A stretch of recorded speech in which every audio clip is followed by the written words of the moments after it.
To matters athletics, yeah?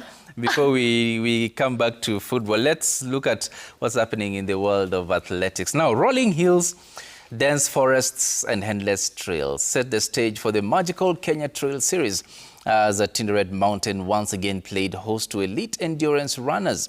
Michael Selello and Janet Chepng'etich successfully defended their titles at the 2026 Chepng'etich Mountain Run in Nandi County as over 200 athletes took on the demanding high-altitude challenge. The race marked the climax of the three-day magical Kenya Trail Series in the Rift Valley, part of the Ministry of Tourism's drive to promote sports tourism and showcase Kenya's diverse landscapes. Here's that package or report with Steve Shitera.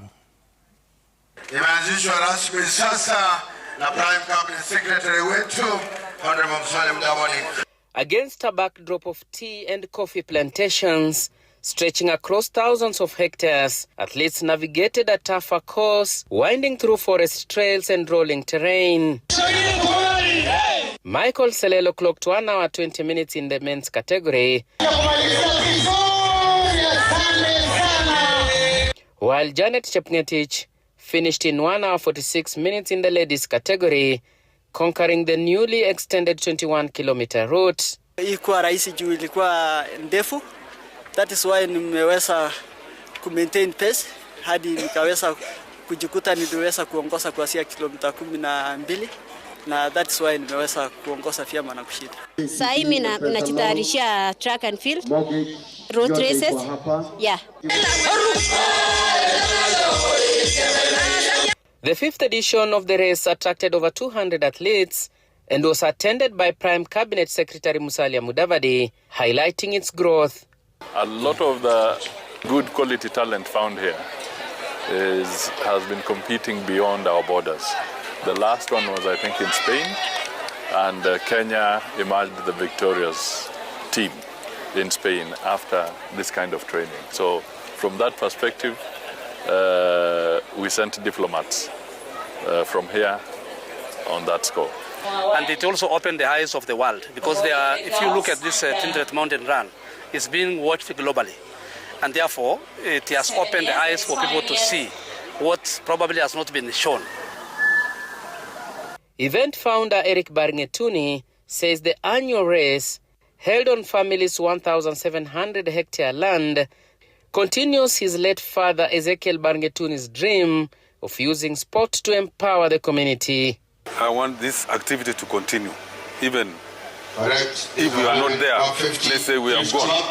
I want it to be a continuity, and that's why we are encouraging people, even in their families, that they should maintain what is their career and make sure they produce it to maximum. Beyond the race, the event also celebrated culture and adventure. Participants immersed themselves in Nandi traditions during the Chepng'etich Cultural Festival. Tourism CS Rebecca Miano and Head of Public Service Felix Koskei praised the initiative, noting that cultural and sports tourism play a critical role in positioning Kenya as a leading global tourism destination. This century that we are in, tunaweza monetize, tunaweza geuza hiyo culture yetu mpaka iwe pesa, kwa sababu kuko na watu wengi sana wanataka kujifunza culture. Tourism sector is on an upward surge, and we believe that working together we shall achieve the target that has been set. The event also featured hikers, cyclists and off-road drivers.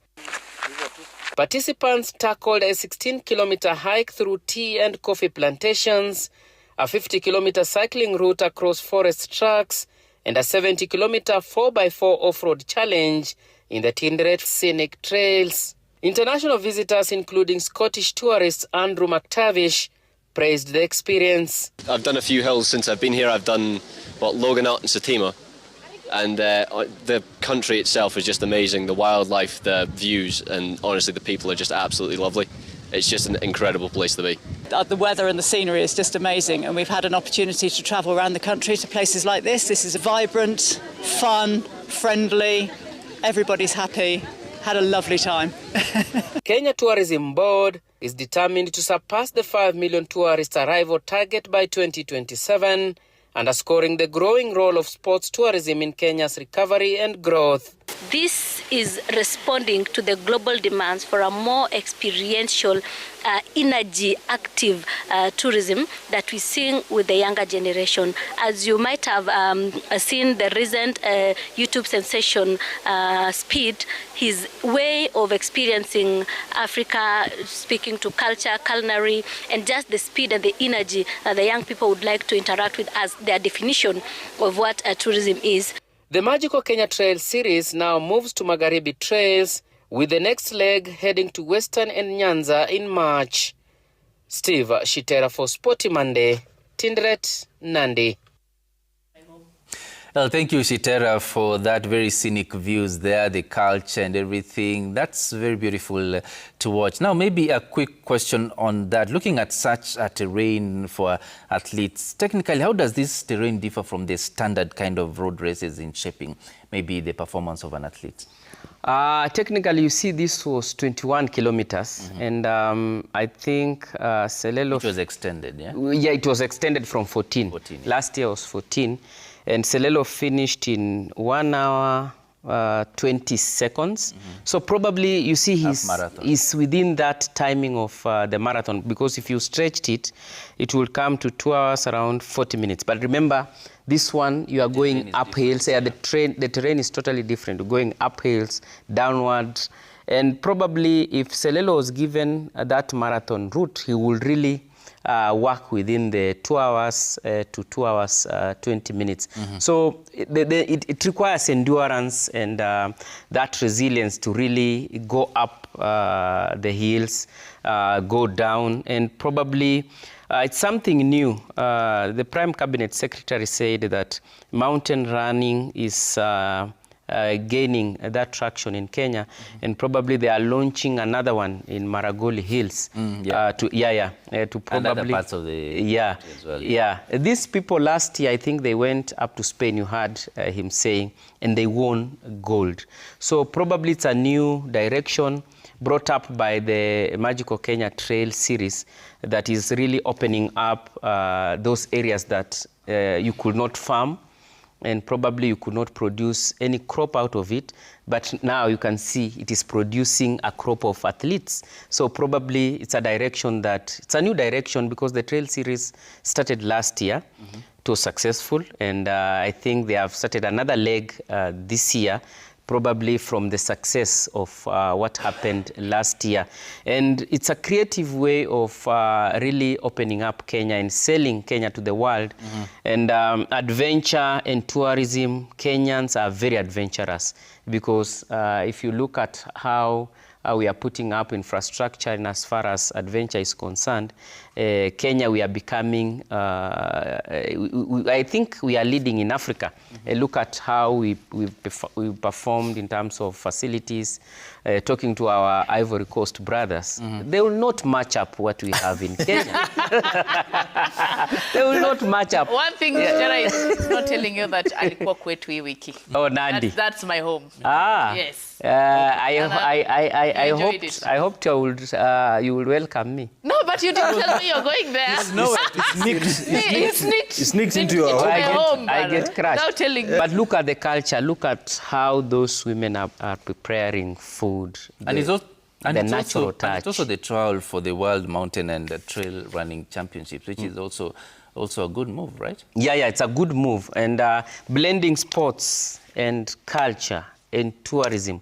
I think partnerships is what is going to propel our country. Umeona wazungu wamekuja all the way from Scotland, England, and they are enjoying, you know. What are they enjoying? Is it the performance of the athletes, or is the cultural part of it? In fact, we should also look at that thin line of maybe looking at the high performance pathway and not mostly the tourism showcase side of view, because there's also the tourism. Maybe they might have come to watch how the culture is and everything. How do you create that balance?